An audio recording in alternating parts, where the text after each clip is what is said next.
Hi, today I am going to show you how to download app from Windows Store.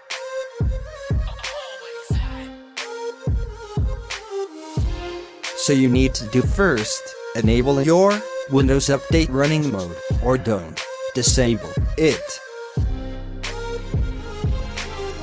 And you should always sign in to your Microsoft Windows account, not your local account.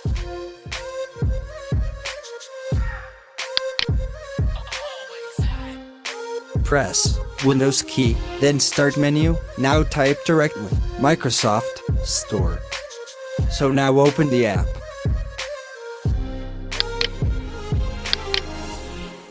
Now you can see app interface.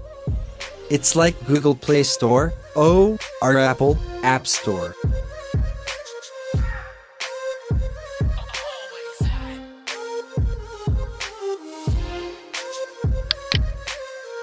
Now, type the name of the application do you want to download in the search box, top of right side.